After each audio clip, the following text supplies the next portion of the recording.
doctor Muñoz. Ahora tenemos con nosotros al doctor Enrique Morones Oreaga.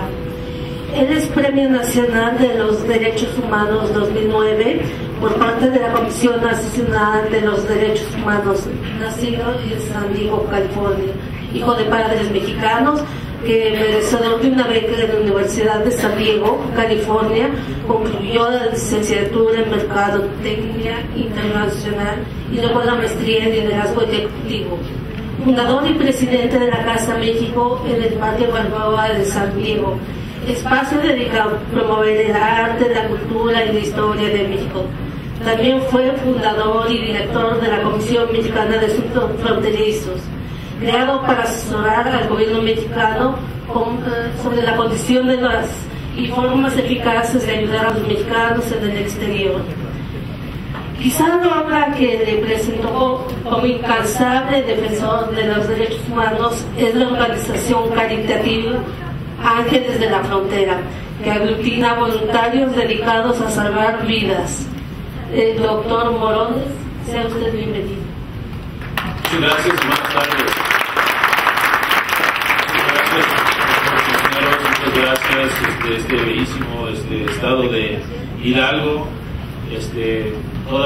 todos ustedes y especialmente muchas gracias a los estudiantes que están aquí con nosotros. No sabía que llegando aquí me iban a dar un doctorado, porque yo no soy doctor. He sido paciente, pero nunca doctor.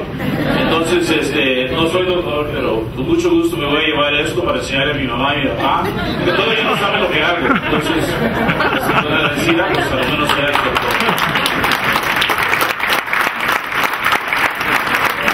Como se mencionó, yo soy Enrique Morones, orgullosamente 100% mexicano, nacido en territorio mexicano, San Diego, California.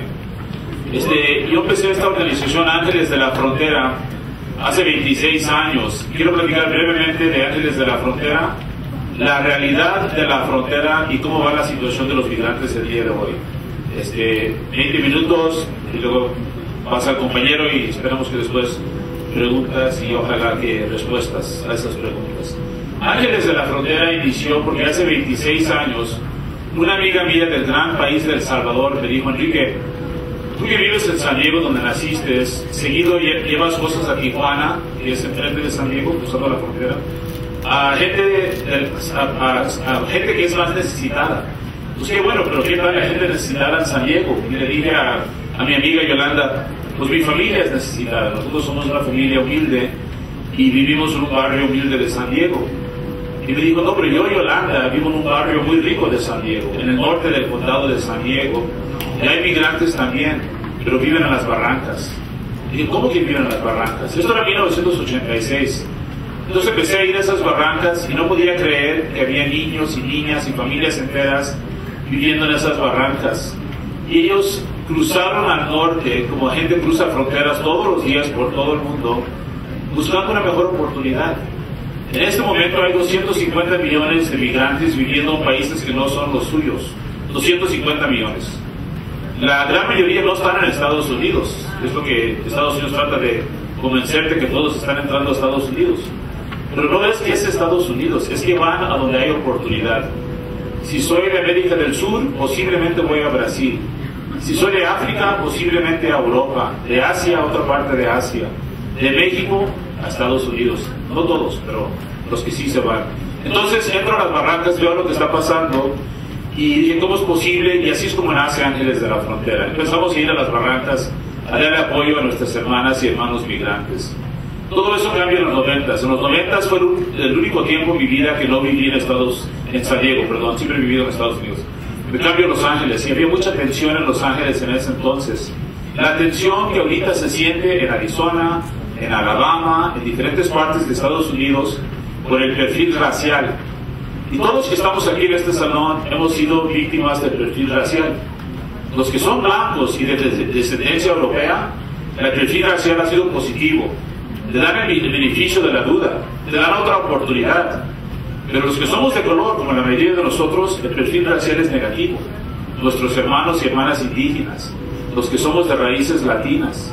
Entonces hemos sido víctimas del perfil racial y había un joven africano-americano, un hermano africano-americano, que andaba manejando por las calles de Los Ángeles y la policía de Los Ángeles lo arrancó de su carro, casi lo mata a golpes.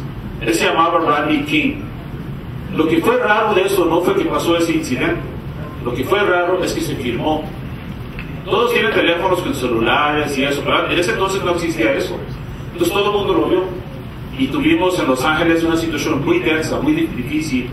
Y creamos un evento, dos compañeros y un servidor que se llamó Reencuentro, para juntar las comunidades, porque todos somos de la misma raza, la raza humana. Y muchas veces no lo practicamos. Entonces con este evento Reencuentro, el que iba a ser el padrino del evento falleció un poco antes y su esposa me pidió que les ayudara en una campaña para reconocer a este hombre. Este hombre es un gran líder. Él y Dolores Huerta fueron los fundadores del sindicato para los trabajadores del campo, era César Chávez. Entonces hicimos un evento para apoyar a César y en ese evento sentaron una señora enseguida de mí que le interesó mucho la labor de nosotros en las barrancas, de llevar agua y comida a los migrantes que viven en las barrancas. Acuérdense, no había muro todavía.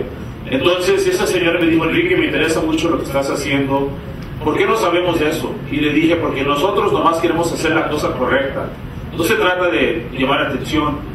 Digo, eso es muy noble, pero nadie te puede ayudar si no sabe lo que estás haciendo.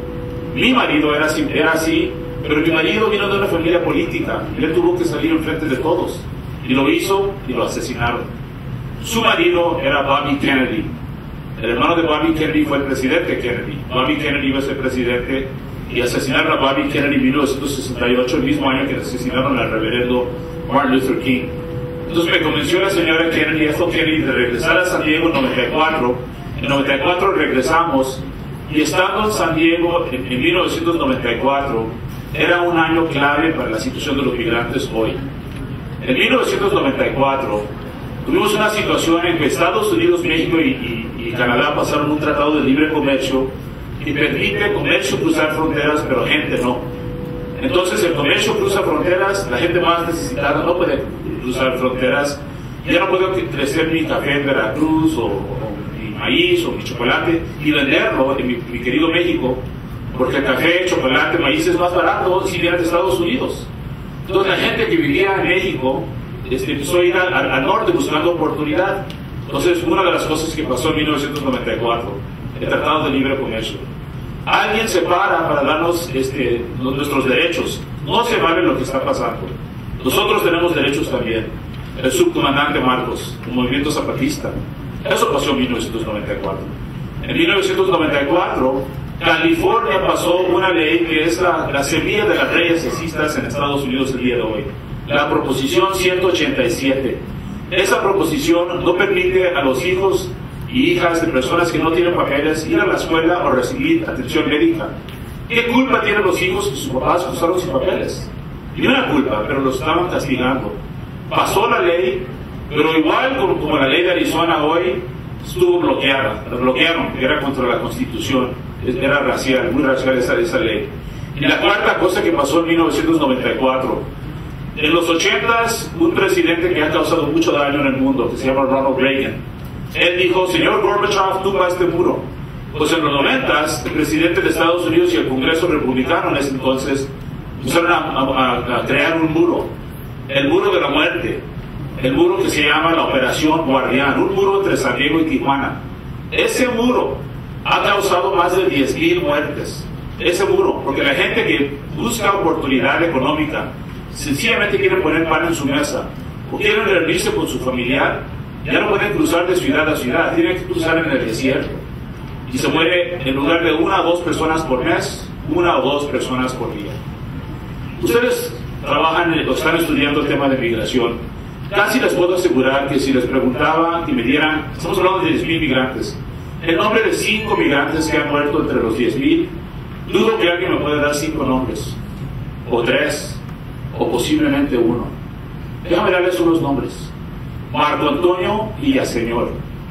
Marco Antonio Villaseñor tenía solamente 5 años y él cruzó porque su papá buscaba trabajo, y cuando cruzó con su papá tenía mucha sed y le pidió a su papá que le diera agua, y su papá no le dio agua.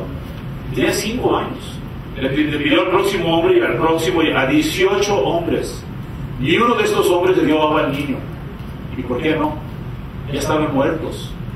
También el niño murió, Marco Antonio Díaz se muere.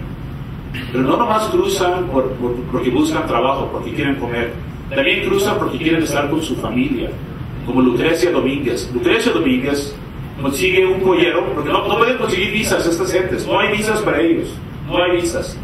Entonces consigue un pollero y el pollero dice, yo te cruzo, pero no traigas a esos 2 niños que traes contigo, Jesús de 15 años o Nora de 7.